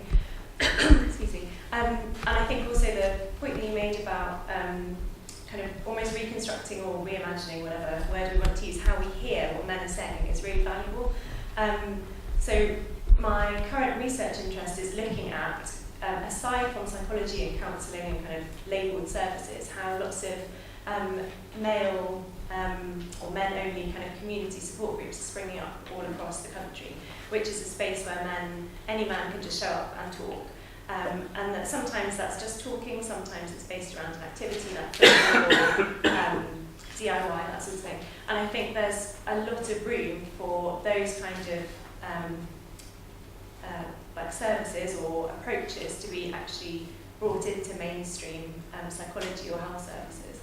And I think until we do that, there's kind of, no matter how willing men are to express how they're feeling or what's going on with them, kind of societally we're preventing them from doing so. Great point. Okay, you've got time for 2 more questions. One boy, one girl, so it should be boy next. Who should we do? The lady at the back has had her hand up all. Yeah, I know, but it's boy next. Martin Seeger. We should do Martin Seeger. Sorry, Vincent. Sorry, Dan. No, the audience. Thanks. I've agreed. I too welcome this debate. I think it's brilliant that we're having it. We're all here and not watching the telly or Christmas shopping. So thank you. So of course it's noted and everything. But I just wanted to raise the issue of 2 issues. We've conflated 2 issues here. One is gender identity, and then the other issue is what people of a gender identity should be expected, how they should be expected to behave. So obviously I think we're all getting clearer that we don't want to reconstruct gender identity, just what the expectation should be of a man and woman, or someone who's got mixtures of both, male and female, or someone who floats between the two a little bit. But I just wanted to put in a bit of an argument just to say that the biological roots cannot, we're talking about how much can you override biology and how much should you do whatever. I think biology is a lovely thing, and sexual attraction and difference is a very important part of our species, and usually it's pretty good, we have problems. But at the end of the day, I want to just give an example of why transgender does prove that biology is a very important thing. So let's take someone who looks male, so they bodily look male, and they're socialised as male for the whole of their childhood, and they're trying to be male, but they realise after a certain point, often in teens, obviously Eli know more about this than me, they get to a point where they realise they're not male, even though they look male and they've been socialised. That proves that whatever is driving a transgender person, they don't choose that.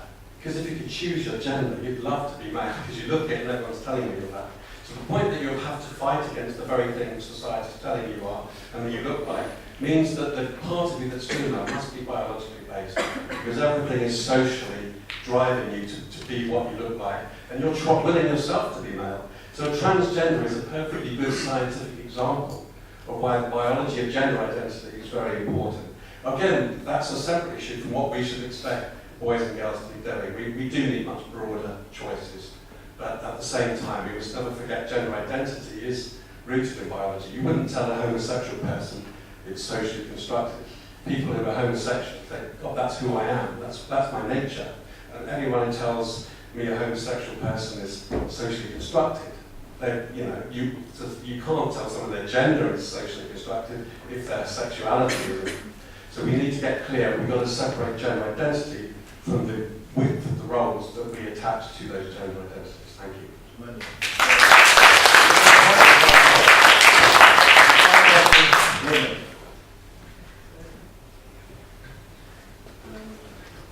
Yeah, and the social constructionist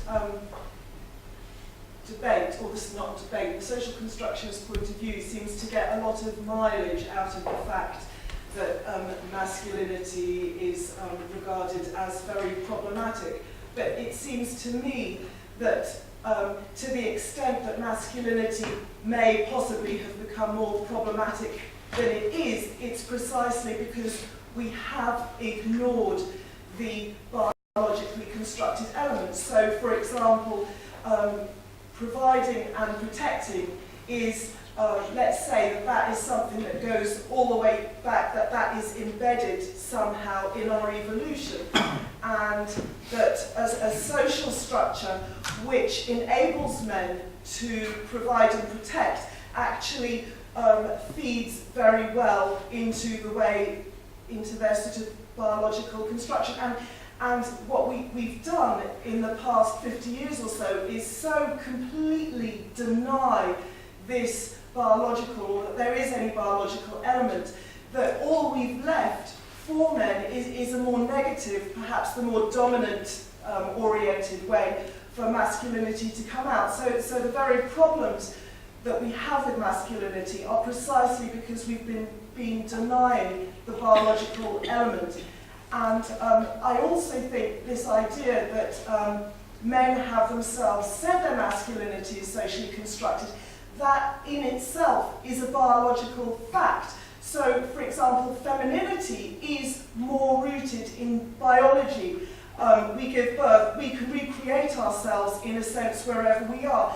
And this emerges in research which shows that when there is a massive social change, men respond much more negatively than women, which I think is evidence to show that the male identity is more dependent on the social construct than the female identity is. That is in itself a biological thing. And so the problems we have now is that we have totally torn apart the whole social construct of masculinity, which fed into the positive masculinity.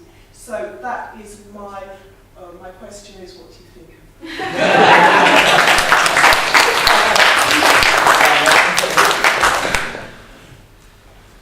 Yeah, any of the panel care to respond to that? Yeah, go on, take that. You want to do it? No, you're going to do it.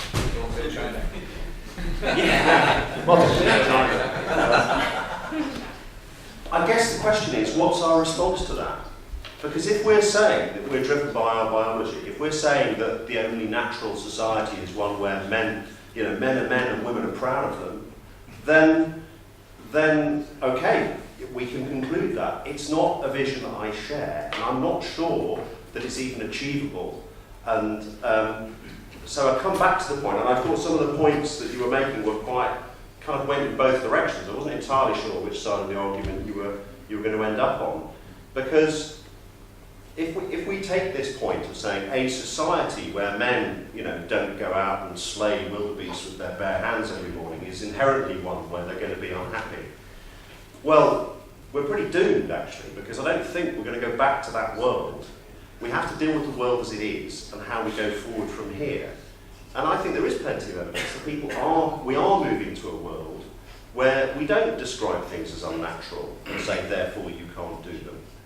I think we have to create a world, and I think what we're talking about on our side of the argument is to say we have to create a world where people are given more choice. So in the end, it kind of comes down to this. Are we saying that when we say that we want men to have the option to be more nurturing, to be more caring, to have more choices in terms of how they can express themselves, rather than being imprisoned by a society that requires them to sort of work down the mines or something, then are we wrong? Well, I think we're not. And I think a choice agenda, a model that says much of what we have in terms of where we are is socially constructed, most of it admittedly in response to biology, but what we build on top of it is built by us as rational and irrational beings, and we can change it, and we can make it better.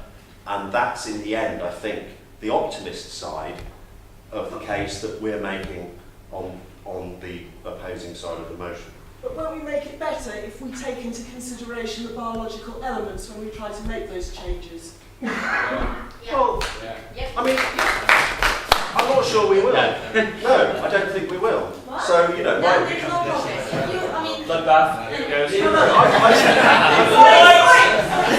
One at a time, please. One at a time. So, you know, I think it's completely fine, post-19, you know, the invention of the contraceptive pill, I think it's completely fine for women to decide that they're not going to have children and that they'd rather have a career instead. And I have absolutely no problem with that at all. And I have absolutely no problem with stay-at-home dads. I don't think they're unnatural. I don't think they're fighting biology. I don't think they're wrong. I don't think they're some cancer in the structure of society which is taking it away from its biologically pure state. I think it's a good thing. I think more people should have more choices about how they live their lives, whether they're men or women, and that's why I've made it. Okay, It so... makes people happier though. I think it does. You sure? What's the evidence? We're not taking the choices away. I think if I want this how it work. I think on this beautifully hectic moment we should conclude matters because we could carry on all night, but some of us have trains to catch back to Manchester, and most importantly, some of us have beer to drink. So what I want to propose now is that we have a final vote. Now, to remind you, at the start of tonight's proceedings, 23 were for. 3 were against and 5 were on the fence. So, let's have a final show of hands. Who is for the motion that masculinity is just a social construct? Who is for? No, that's the way around. We changed the question at the start. Not just a social construct. Not simply. Not simply. It's changed 3 times. It's not a very balanced Biology. Brexit ever happened with this clear more. 23 of you agreed with this at the start. How many now? Yeah, do you agree with these 3 people? That's the easy way. Do you agree with those 3 people? These 3 Who agrees with Martin and the mob? Who agrees with Team 1? Put your hands up, Team 1. Who agrees with them? So that's the biology is the overriding factor, right? Biology is the overriding factor. Who agrees? Well, whatever they say. Yeah, let's not worry what the motion was. Whatever they say. Hang on a second. Can we have to show hands? And the motion is that masculinity is not simply a social construct. Yeah. In other words, that masculinity it does consist in some part of biology.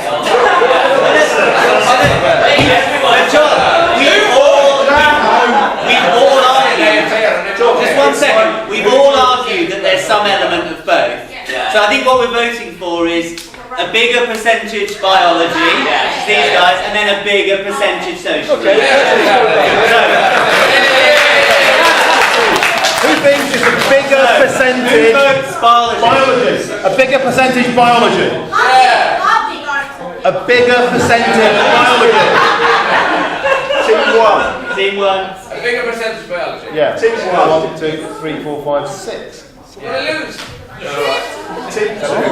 And who votes for us? It was 23 at the start. What a turnover! Yes! What the vote? Team 2. Okay, well, didn't you count? Well, no, because they kept changing the fucking question. Okay. Can I just, you do it, John. Let's have a bit of compromise here. Why don't we take a vote on the motion as we took the vote in the first place, which was that masculinity is not simply a social construction, but it's in some part. So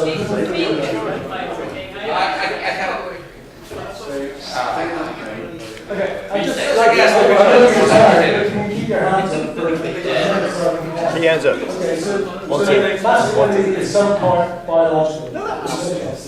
There you go. I vote for that. 1, 2, 3, 4, 5. How many did you get? Keep your hands up. 1, 2, 3, 4, 5, 6, 7, 8, 9, 10, 11, 12, 13, 14. 14. Okay. And Tom believes that masculinity is simply a social construct. Simply. Yes, 1, 2, 2.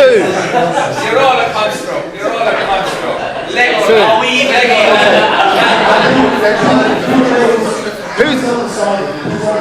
Who's undecided? Only David Higgins. Oh, God. It's about whether biology plays a role organised in masculinity. No. No. Okay. And now,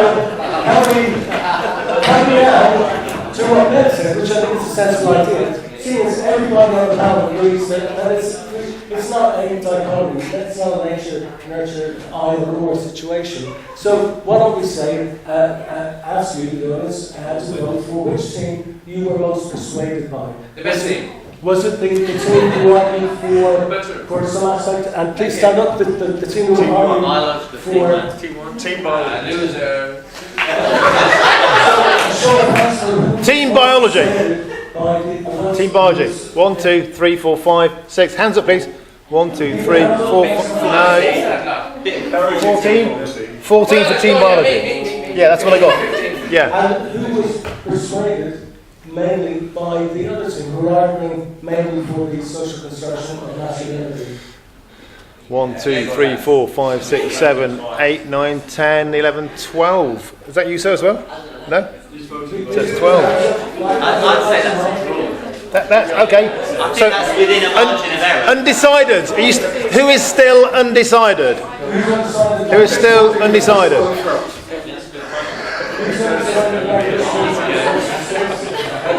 Nobody.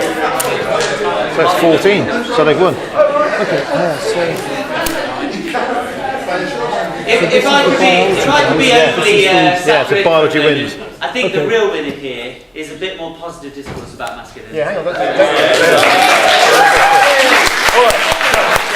So, on that slightly shambolic, chaotic, and beautifully effervescent end. A few bits of quick housekeeping. First of all, on a very selfish note, it gives me great pleasure to say that the co-founders of the Men and Boys Coalition are together tonight for the first time. Glenn, Ali, Mark, Dan, myself and Ben. So please check out the Men and Boys Coalition if you want to continue this positive discourse around masculinity, to try and take the dialogue back. And we do a lot of work in Parliament. We're working on boys' education next year and sex education, and also men's health and lots of other stuff. Please check us out.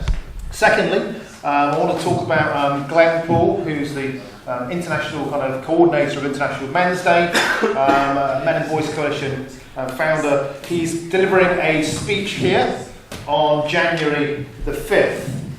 Glenn spoke very passionately earlier about male suicide. He works on the Stop Male Suicide project in Australia and is now working in central government in Australia on men's health. And really Australia is showing the way to the rest of the world, I think, what we should be doing in the UK. So well worth checking out Glenn's speech on the 5th of January. He was meant to be chairing tonight. I took his gig. Sorry, mate. Secondly, the Male Psychology Conference, which many of you in this room came to last year, the 5th annual conference is taking place this June. I hope to be a part of that. Is it the 22nd and the 23rd? That's right. And that's my birthday. I'm going to be here for my birthday. So, yeah, please. No, I'm 48 this year. Got about 11 years on you yet, mate. And finally, we are now going for a drink. Where's the pub? It's the TTR bar, Tottenham Court Road. It's about 10 minutes away. Please come along for a festive drink. And finally, I just want to echo what Ben said. It really, really means a tremendous amount to me and to John, the Male Psychology Network, and all of us who really, really care about men's issues in a positive way, in a centrist, inclusive, and forward-thinking way. That you've decided to sacrifice such key social time on a Thursday night, so close to Christmas, to be here. It really means a tremendous amount. Thank you very much for being a part of this positive conversation, and Merry Christmas. Thank you. Cheers.